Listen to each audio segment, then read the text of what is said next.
Impairment é uma palavra em inglês que significa, em sua tradução literal, deterioração.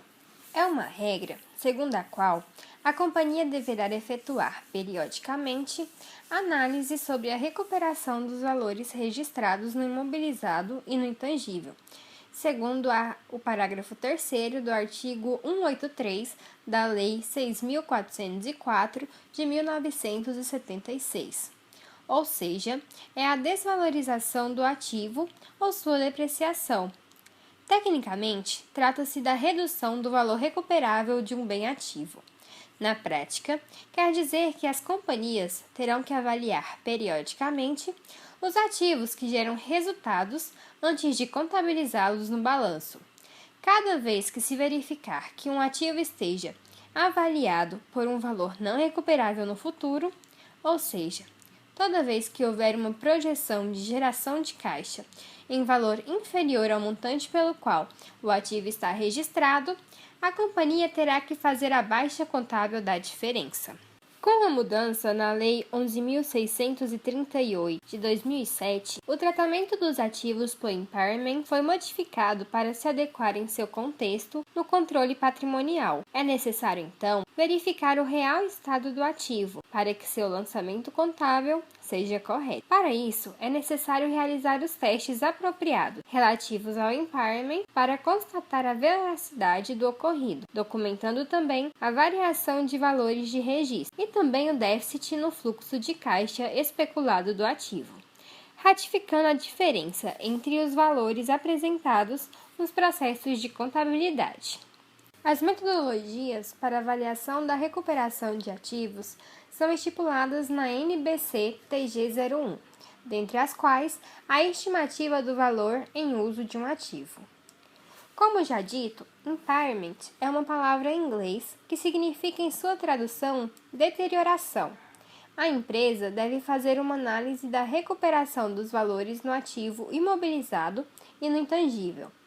Esse teste foi criado em 1976 com a Lei 6.404, mas só passa a ser utilizado na contabilidade no ativo não circulante imobilizado com a Lei 11.638 de 2007. Com essa lei, mais um método para ser utilizado na contabilização do ativo imobilizado.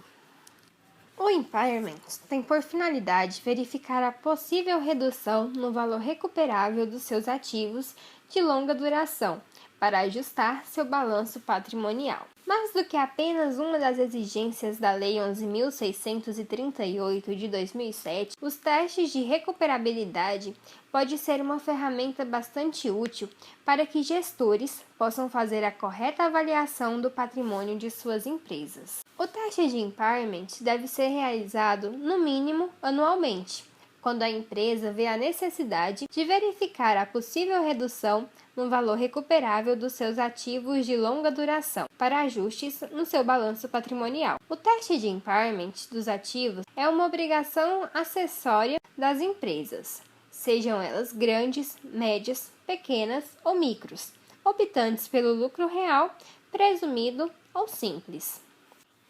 Como fazer a determinação do método para a realização do teste? Valor em uso. O valor em uso é o valor presente de fluxos de caixas futuros esperados de um ativo ou de uma unidade geradora de caixa, isto é, uma avaliação econômica através do método de fluxo de caixa descontado, onde se estima as futuras entradas e saídas de caixa decorrentes do uso do bem por um período futuro, geralmente 5 anos, e aplica-se uma taxa de desconto adequada para fazer esse fluxo a valor presente. Apesar do conceito ser simples, sua aplicação na prática pode ser complicada. Quanto gera de receita para uma empresa um computador? Há situações em que não é possível estimar o valor recuperável de maneira individual. Nessas situações, a empresa deve identificar a unidade geradora de caixa na qual pertence o bem.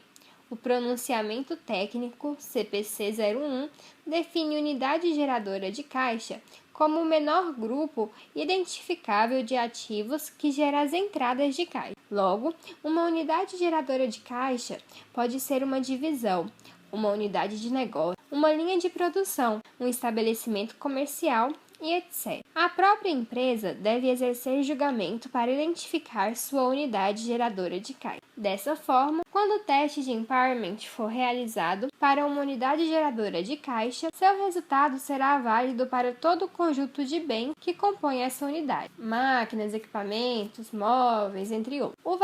O valor justo líquido de despesa de venda é o montante a ser obtido pela venda de um ativo ou unidade geradora de caixa em transações em bases cumulativas entre partes conhecedoras e interessadas, menos as despesas estimadas de venda, isto é, o valor líquido de venda reflete quanto a empresa conseguiria receber pela venda do bem de uma negociação normal. Valor em uso versus valor líquido de venda. A determinação do método para a realização do teste de impairment é uma escolha da empresa, inclusive podendo optar por fazer os dois métodos e escolhendo o melhor resultado. Porém, por questões óbvias de economia de tempo e custo, não faz sentido aplicar as duas metodologias, caso o resultado da primeira já apresente o resultado esperado.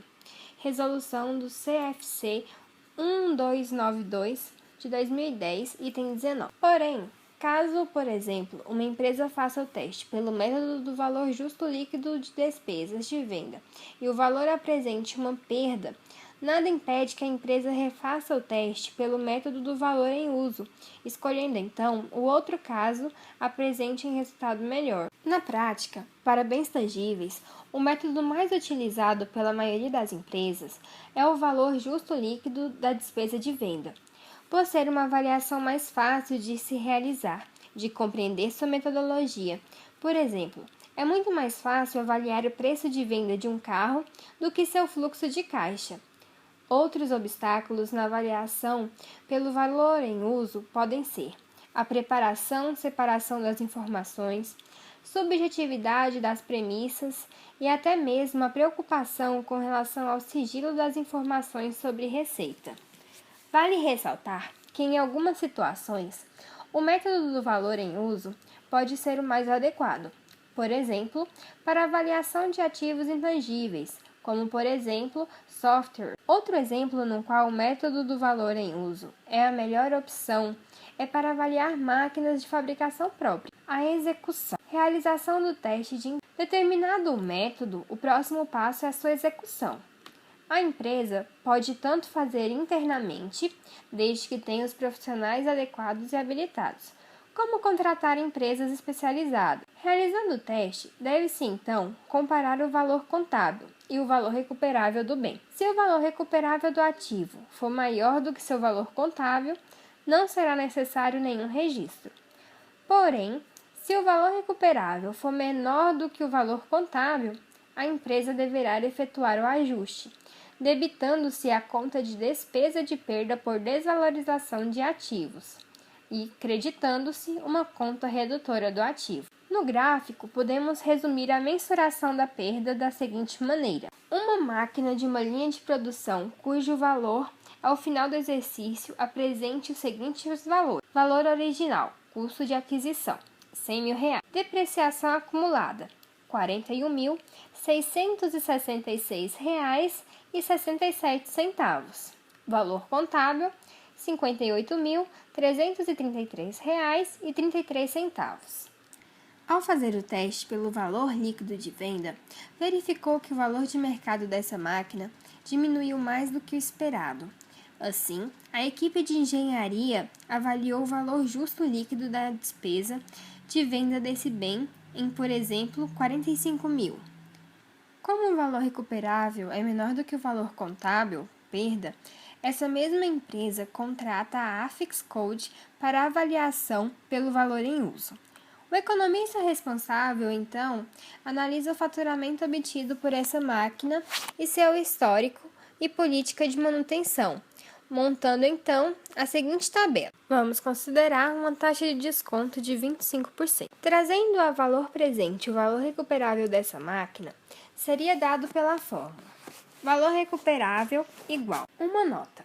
A resolução CFC 1292 de 2010, apêndice A, fornece orientações sobre o uso de técnicas de valor presente e determinação da taxa de desconto. Valor recuperável, valor em uso, R$ 55.665,92. Valor recuperável, valor líquido de venda, 45 mil. Portanto, escolhendo o maior valor, R$ 55.665,92, devemos comparar esse valor ao valor contábil do bem, R$ 58.333,33. Impairment igual valor recuperável menos valor contábil. Conclusão. Como o valor recuperável é menor do que o valor contábil, nesse exemplo a perda seria de R$ 2.667,41.